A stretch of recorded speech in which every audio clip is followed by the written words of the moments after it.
എന്ത് നല്ലൊരു കാഴ്ചയാണെന്ന് നോക്കിയേ. ഇങ്ങനെ സൂര്യൻ പൊങ്ങി പൊങ്ങി വരുക.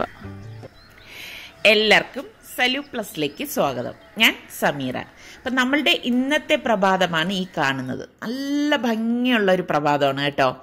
ശരിക്കും ഇങ്ങനെ കിളികളുടെ സൗണ്ടൊക്കെ ഇങ്ങനെ ചുറ്റിനും കേൾക്കുന്നുണ്ട്. അതുപോലെ ഇതേ സൂര്യൻ ഉദിച്ചു വരുന്നതേ ഉള്ളൂ. നല്ല രസമല്ലേ കാണാനായിട്ട്. പിന്നെ നമ്മളുടെ സലു പ്ലസ് ഇനിയും സബ്സ്ക്രൈബ് ചെയ്യാതെ കാണുന്നവരുണ്ടെങ്കിൽ നിങ്ങൾക്ക് നമ്മളുടെ ഈ ചാനൽ ഇഷ്ടപ്പെടുകയാണെങ്കിൽ സബ്സ്ക്രൈബ് ചെയ്യാൻ മടിക്കരുത് കേട്ടോ. അതുപോലെ തന്നെ ആ തൊട്ടടുത്ത് കാണുന്ന ആ ബെല്ലൈക്കൺ കൂടി നിങ്ങൾ പ്രസ് ചെയ്യണം. അപ്പോൾ ഓൾ എന്ന ഓപ്ഷൻ വരും. അതും കൂടി ക്ലിക്ക് ചെയ്താൽ മാത്രമേ ഞങ്ങൾ വീഡിയോസ് പോസ്റ്റ് ചെയ്യുന്ന സമയത്ത് നിങ്ങൾക്ക് നോട്ടിഫിക്കേഷൻ കിട്ടുകയുള്ളൂ. അപ്പോൾ നമുക്ക് ഇന്നത്തെ നമ്മളുടെ എപ്പിസോഡിലേക്ക് പോയാലോ. നിസ്കാരവും ഓതലും ഒക്കെ കഴിഞ്ഞ് നിസാർക്കായും സൽമാനും റിസ്വാനും കൂടി ഇതേ ടെറസിൽ ഇങ്ങനെ നടക്കുകയാണ്. പുറത്തൊന്നും ഇപ്പോൾ ഇറങ്ങി നടക്കാൻ പറ്റത്തില്ലല്ലോ. ഇതൊന്നും ബാധകമല്ലാത്ത ഒരാളാണ് ദേ ഇവിടെ കിടക്കുന്നത് കേട്ടോ. അവന് ഇനി കുറച്ച് നേരം ഇവിടെ കയറി കിടന്നുറങ്ങും.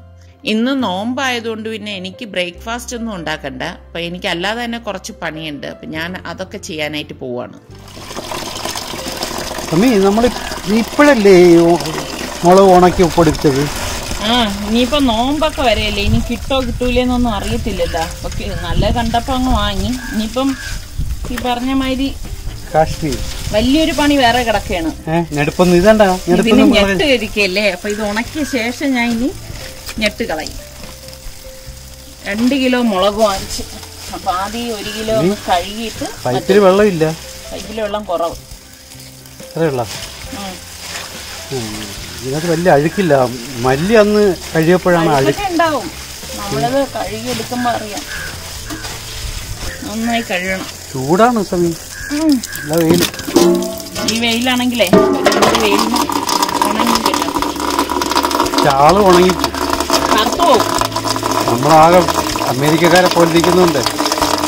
പറഞ്ഞത് കറക്റ്റാണ്. അമേരിക്കക്കാരെന്തുവാണ്? നല്ല വെളുപ്പന്മാരെന്നല്ല. അമേരിക്കക്കാരെന്ന് പറഞ്ഞ ആൾക്കാരാണ് അമേരിക്കക്കാരെന്ന് പറഞ്ഞ വെളുപ്പന്മാരെന്നാണ്. നമ്മളെ പോലുള്ളവരാണ്. പക്ഷെ നമ്മൾ പേപ്പറിലെ ഈ കൊറോണയുടെ പ്രശ്നമൊക്കെ അമേരിക്കയിലുള്ള കാര്യങ്ങളൊക്കെ ആലോചിക്കുമ്പോൾ ഇന്ത്യക്കാർ ഭാഗ്യമുള്ളവരെയാണ്. അവിടെ നമുക്കൊക്കെ എന്ത് വിലയാണ്. അഴുക്കില്ലാന്ന് പറഞ്ഞില്ലേ? അത് ഇത്രയല്ലേ ഉള്ളു. അന്ന് മല്ലി കഴിയപ്പോ എന്തായിരുന്നു. അതുപോലെ തന്നെ ഇതിലും അഴുക്കുണ്ടാവും. കടകളൊക്കെ ഉള്ളവരെ കഴിഞ്ഞ പ്രാവശ്യം എനിക്ക് ഞെട്ടിറുത്ത മുളകാണെന്ന് കിട്ടിയത്. പക്ഷെ ഇതിപ്പം ഞെട്ടിറുക്കാത്ത, അതപ്പം ഒരു പണിയാണ്. ഇനി ഞെട്ടിറുക്കല് ഇന്ന് തറയിപ്പോയി. ഇനി ഇതുപോലെ 1 കിലോയുടെ ഉണ്ട്. ഇതും കഴുകിയെടുക്കണം.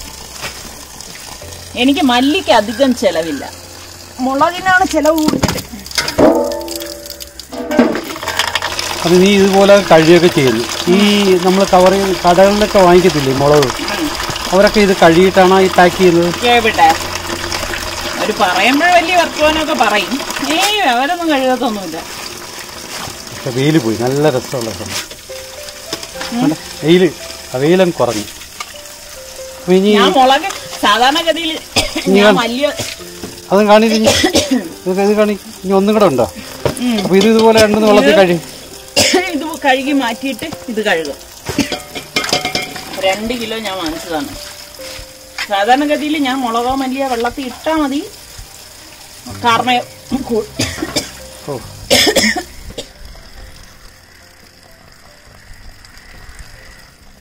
മുളക് ഇട്ടതേ ഉള്ളൂ. വന്നിരിക്കുവാണ് കഴിക്കാനായിട്ട്.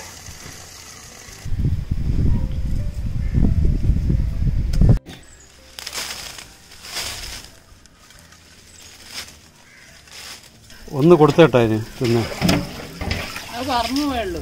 അതിന് ഇവിടെ കഴുകുന്നതിന്റെ പീസുകൾ ഉണ്ട്. മുകളിൽ 3-4 പറക്കണേ. അത് ഉറങ്ങിയിരിക്കും. അപ്പൊ അതിന് വെയിലും ഉള്ളുന്നില്ലേ എന്തോ അല്ലേ. ഒരു കാലിലാണ് നിൽക്കുന്നത്. അപ്പൊ 2 കാല്. പിന്നെ അതാ മാറ്റി. ഇത് കാശ്മീരി മുളകാണ് കേട്ടോ. കാശ്മീരി മുളകാണെങ്കിലും സംഭവം എനിക്ക് തോന്നുന്നു കുറച്ച് എരിവുള്ളതാണെന്ന് തോന്നുന്നു. നീളം കുറവല്ലേ? കുറച്ച് ചുരുണ്ട്, മറ്റേ കുറച്ച് ചുരുണ്ട്. നല്ല കുറച്ചുകൂടി ഒരു ഡാർക്ക് കളറായിരിക്കും. ചുവന്ന കളറ്. പിന്നെ കഴുകിയപ്പോ തന്നെ ഞാനിങ്ങനെ ചുമക്കുന്നുണ്ടായിരുന്നു. കാരണം അങ്ങനെ വരൂല്ല അല്ലേ. അപ്പൊ ഞാൻ ഇതിന്റെ പുറത്തങ്ങ് നെറ്റ് അങ്ങ് വലിച്ചിടും. അതേ എനിക്ക് കാവലിക്കാൻ പറ്റൂലല്ലോ. പ്രാവിനെ പറ്റിക്കാം അല്ലേ? പ്രാവിന് കൊടുക്കൂലെന്ന് തന്നെ. പ്രാവ് കൊണ്ടുപോകണതല്ല, എൻ്റെ ആ ചുണ്ടൊക്കെ. കഴിഞ്ഞ വീഡിയോയിൽ ഞാൻ പറഞ്ഞില്ലേ വാഴ വീണെന്ന്. അപ്പം അന്ന് ഒരു വാഴ മാത്രമേ നമുക്ക് വെട്ടി മാറ്റാൻ പറ്റിയുള്ളൂ. അപ്പം ഇന്നിപ്പോൾ നിസാറിക്കയും റിസ്വാനും ഒക്കെ ചേർന്നിട്ട് ആ ഒടിഞ്ഞു വീണ മറ്റേ വാഴയൊക്കെ ഒന്ന് വെട്ടി അവിടെ ഒന്ന് ക്ലീൻ ചെയ്യാണ്. അവിടെ കൊണ്ടുപോയിടുവനെ വീണ അത് ചെറിയ വാഴയാണ് കേട്ടോ. അതിങ്ങനെ കൊലച്ച് വരുന്നതേ ഉണ്ടായിരുന്നുള്ളൂ. പക്ഷെ അപ്പോഴേക്ക് തന്നെ ഈ കാറ്റത്ത് ഇതാ കണ്ട ഒടിഞ്ഞു വീണു. സൽമാൻ ആ ലാഡർ ഉണ്ടോനെ? അല്ലല്ല അത് വെച്ചു കൊണ്ടുപോവാ നീ. വേണ്ട, അതില് ബിസ്ക്കറ്റ് ഉണക്കി ഇരിക്കണായിരിക്കും. ഇതൊക്കെ തയ്യല്ലേ. ഇനി ഇത് വെട്ടി മാറ്റിയിട്ട് വേണം നിസാറിക്കാക്ക്. ഇവിടെ ഒരു മാവ് വെപ്പുണ്ട്, ചെറിയ മാവ്. അതും ഈ കാറ്റത്ത് ചാഞ്ഞുപോയി. അതിനെ ഒന്ന് വലിച്ചു കെട്ടണം. പിന്നെ അതുപോലെ തന്നെ തേങ്ങയൊന്ന് പൊതിക്കണം. കാരണം ഇപ്പോൾ പണിക്കൊന്നും ആരെയും കിട്ടത്തില്ല. നിങ്ങൾക്കറിയാമല്ലോ, ഈ ഒരു അവസ്ഥയിൽ ഒരു തേങ്ങ പൊതിക്കാൻ പോലും ആളുണ്ടാവില്ല. അപ്പം അതൊക്കെ ഒന്ന് പൊതിച്ചെടുക്കണം. ഇതൊക്കെയാണ് നിസാറിക്കയുടെ ഇന്നത്തെ എക്സർസൈസ്.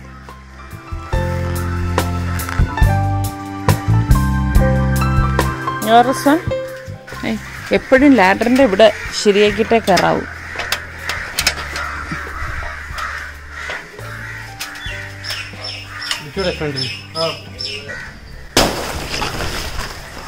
നമ്മളെ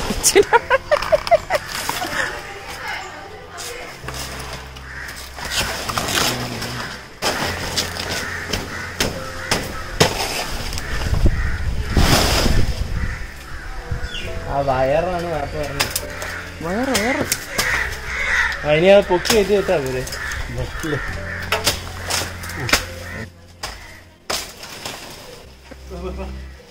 വയറിലും വീഴാതെ വയറില്ല കയറ് കയറിന്റെ അപ്പുറത്ത് അങ്ങനെ ആക്കിയിട്ട് കേട്ടാ.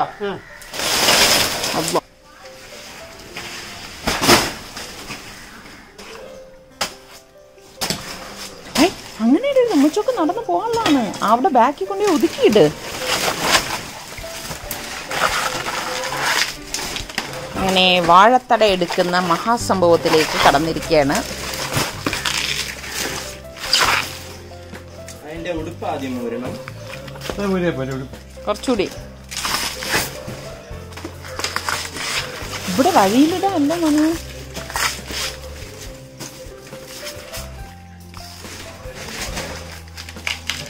പിടിച്ചില്ല മുറിക്കണമെന്നൊക്കെ പറഞ്ഞു അന്ന് ഇല്ല. അതിന്റെ അടിവശം ബാക്ക് റിച്ചു ചെയ്യുന്നുണ്ടോ? ട്യൂബ് ലൈറ്റ് പോലെ ഇരിക്കുന്നല്ലേ. നമ്മളുടെ നിസാറയ്ക്കൊക്കെ ഇങ്ങനെയുള്ള കാര്യങ്ങളിലൊക്കെ ഭയങ്കര ഹെൽപ്പാളായിട്ട് നിൽക്കുന്നത് റിസ്വാനാണ്. പക്ഷെ തേങ്ങ ഒതിക്കാൻ നേരം ഇപ്പൊ വന്ന് നിൽക്കുന്ന ആരാണെന്നറിയാവോ? സുൽത്താൻ.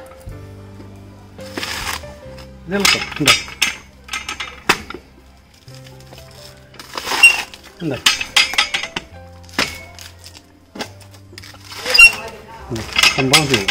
ഇത്രയേ ഉള്ളൂ.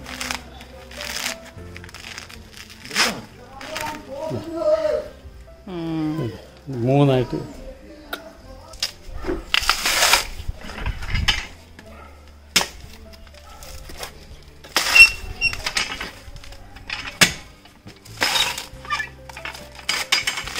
ഇത്രയേ ഉള്ളൂ സംഭവം. 3 പ്രാവശ്യം കുത്തുക, എന്നിട്ട് ഇതുപോലെ ഒന്ന് വലിക്കുക. നല്ല ക്ലീൻ ആയിട്ട് വരെയും ചെയ്യും അല്ലേ? ഇത്രയേ ഉള്ളൂ സംഭവം. അപ്പോൾ ഇനി ഞാൻ പോകുന്നത് നോമ്പ് തുറയുടെ പ്രിപ്പറേഷനിലേക്കാണ്. അപ്പോൾ പ്രിപ്പറേഷൻ എന്ന് പറഞ്ഞ് വലിയ കാര്യങ്ങളൊന്നുമില്ല. എൻ്റെ കയ്യിൽ 4 മുട്ട ഉണ്ടായിരുന്നുള്ളൂ. നിങ്ങൾ ഓർക്കുന്നുണ്ടോ? കഴിഞ്ഞ ഒരു റെസിപ്പിക്ക് മുട്ട കാണിച്ചിട്ടുണ്ടായിരുന്നു. അന്നാണ് ഈ മുട്ട വാങ്ങുന്നത്. അപ്പോൾ അതിൻ്റെ ബാക്കി ഇരുന്ന 4 മുട്ടയാണ്. അപ്പോൾ അത് ഞാൻ പുഴുങ്ങാനായിട്ട് പ്രഷർ കുക്കറിലേക്ക് ഇട്ടിട്ടുണ്ട്. ഇട്ട ശേഷം ഞാൻ മറ്റൊരു പാത്രത്തിൽ കുറച്ച് വെള്ളം ഉപ്പിട്ട് ഒഴിച്ചു വെച്ചിരിക്കുകയാണ്. അത് തിളയ്ക്കുമ്പോഴേക്ക് മാവ് ഒന്ന് കുഴച്ചെടുക്കാൻ വേണ്ടിയിട്ടാണ്. ഞാൻ കഴിഞ്ഞ വീഡിയോയിൽ മാവ് കിണ്ടുക എന്ന് പറഞ്ഞപ്പോൾ കുറച്ച് പേർക്ക് മനസ്സിലായില്ല കേട്ടോ. മാവ് കിണ്ടുക എന്ന് പറഞ്ഞാൽ എന്താണെന്ന്. നമ്മളുടെ തിരുവനന്തപുരം ഭാഷയിൽ മാവ് കിണ്ടുക എന്ന് പറയുന്നത് മാവ് ഇളക്കുക എന്നാണ് കേട്ടോ. അറിഞ്ഞുകൂടാത്തവർക്ക് വേണ്ടിയിട്ടാണ് ഞാനത് പറയുന്നത് കേട്ടോ.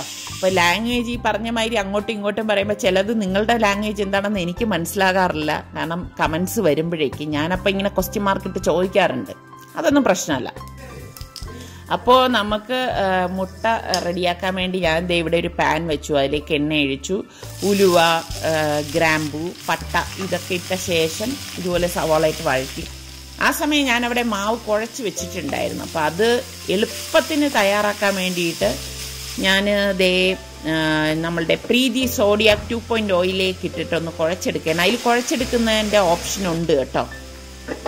കാരണം 5 മണി കഴിഞ്ഞിട്ടാണ് ഞാൻ അടുക്കളയിലേക്ക് വന്നത്. അപ്പോൾ ടപ്പേന്ന് ജോലി ചെയ്ത് തീർക്കണം. നമ്മളെ ബാങ്ക് വിളിക്കുന്നതിന് മുൻപ് എല്ലാം ടേബിളിലേക്ക് എത്തണ്ടേ. അപ്പോൾ ഇതുപോലെ കുഴച്ചെടുത്ത ശേഷം ഞാൻ ഇതിനെ എടുത്ത് ഒരു ബൗളിലേക്ക് ഇട്ടിട്ട് ജസ്റ്റ് ഒന്ന് കൈകൊണ്ടൊന്ന് പ്രസ് ചെയ്താൽ മതി കേട്ടോ. ഒന്ന് ഇതുപോലെ ഒന്ന് പ്രസ് ചെയ്താൽ മതി. അപ്പോൾ നമുക്ക് ശരിക്കും നല്ല സോഫ്റ്റ് ആയിട്ടുള്ള പത്തിരി ഉണ്ടാക്കിയെടുക്കാൻ പറ്റും.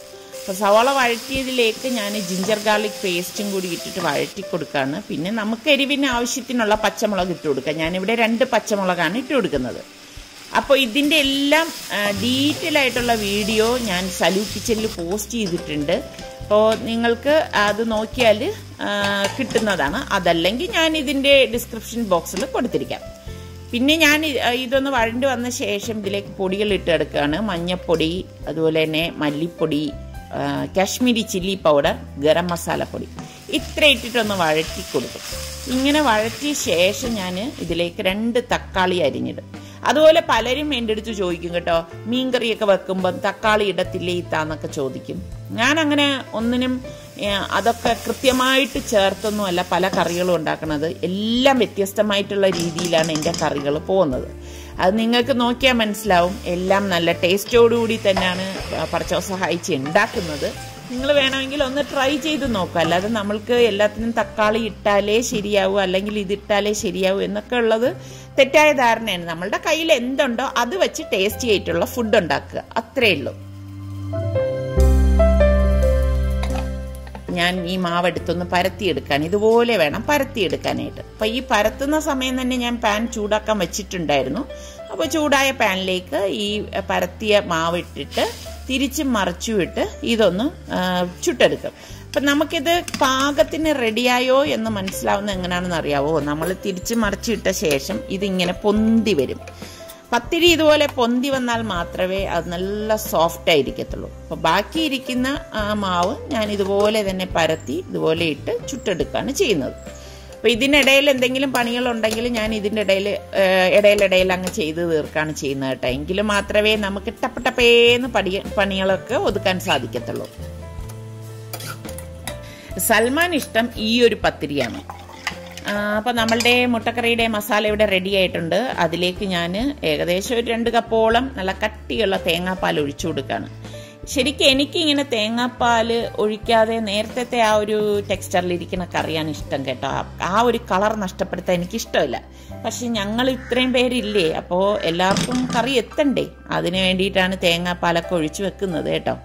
എന്നിട്ട് ഇതേ മുട്ട ഇതുപോലെ ഞാനൊന്ന് കട്ട് ചെയ്തിടും. ഞാൻ പറഞ്ഞില്ലേ 4 മുട്ടയുള്ളൂ എന്ന്, എല്ലാവർക്കും കഴിക്കുകയും വേണം. അപ്പോൾ പിന്നെ ഇങ്ങനെയുള്ള ടെക്നിക്സ് ഒക്കെ ഉപയോഗിക്കുകയും നിവർത്തിയുള്ളൂ. പിന്നെ കുറച്ച് മല്ലിയില ഇതുപോലെ ഒന്ന് കട്ട് ചെയ്തിടും. അപ്പോൾ ഒരു ഭംഗിയാണ് ഈ മുട്ടക്കറി കാണാൻ അല്ലേ, നല്ല രസമുണ്ട്. അപ്പം ഞാൻ അടച്ച് മാറ്റി വെക്കാണ്. അപ്പം നോമ്പ് തുറക്കുന്ന സമയത്ത് കറക്റ്റായിട്ട് എല്ലാം ടേബിളിൻ്റെ ഫ്രണ്ടിലേക്ക് എത്തിയിട്ടുണ്ടായിരുന്നു. ഫ്രൂട്ട്സ് എല്ലാം കട്ട് ചെയ്ത് വെച്ചിട്ടുണ്ടായിരുന്നു. ഇതൊക്കെ നിസാറയ്ക്കായും സൽമാനും സുൽത്താനും ഒക്കെ ഹെൽപ്പ് ചെയ്തിട്ടുണ്ടായിരുന്നു കേട്ടോ. കാരണം ജ്യൂസ് അവരാണ് റെഡിയാക്കിയത്. അപ്പം എല്ലാവരും കൂടി ഒരുമിച്ച് നിന്നപ്പോഴേക്ക് കറക്റ്റ് ടൈമിന് തന്നെ എല്ലാം ഇതേ ടേബിളിലെത്തി. ഇപ്പോൾ ബാങ്ക് വിളിച്ചു. ഇപ്പം നമ്മൾ ഇതേ നോമ്പ് തുറക്കുകയാണ്. ശരിക്കും ഇങ്ങനെ നോമ്പ് എടുത്തിട്ട് ഈ നോമ്പ് തുറക്കുന്ന സമയമാകുമ്പോഴേക്കും ഒരു പ്രത്യേക സന്തോഷമാണ് കേട്ടോ. പ്രത്യേകിച്ച് ഇപ്പം നല്ല ചൂടല്ലേ.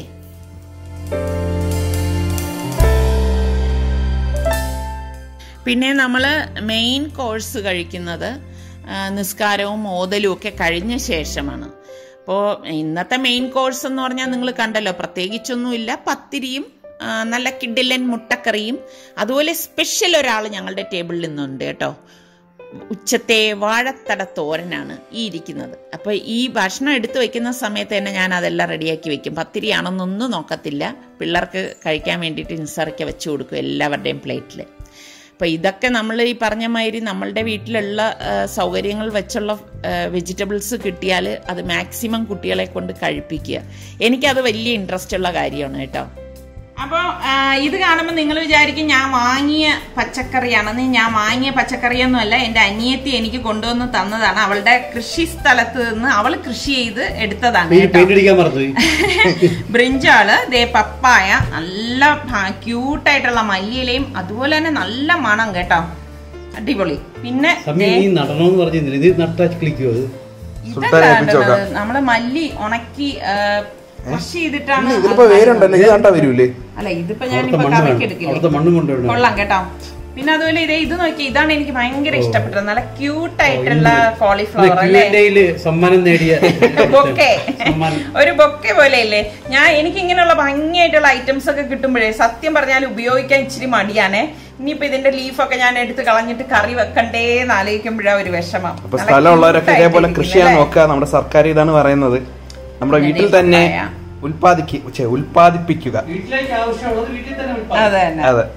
അപ്പൊ ഇതാണ് നമ്മുടെ പച്ചക്കറി. തക്കാളിയും പച്ചമുളകും എല്ലാം സാമ്പാറിനുള്ള സാധനമാവും അല്ലേ, ഒരു വെളുത്തുള്ളിയുടെ ചുവന്നുള്ളിയാ കൊച്ചുള്ളി. അപ്പോൾ ഇതൊക്കെ വളരെ ഹെൽത്തിന് നല്ല ഒരു കാര്യമാണ് നമ്മുടെ വാഴത്തട തോരൻ എന്ന് പറയുന്നത്. അപ്പോൾ ഇന്നത്തെ വിശേഷം ഇത്രയൊക്കെ തന്നെയുള്ളൂ.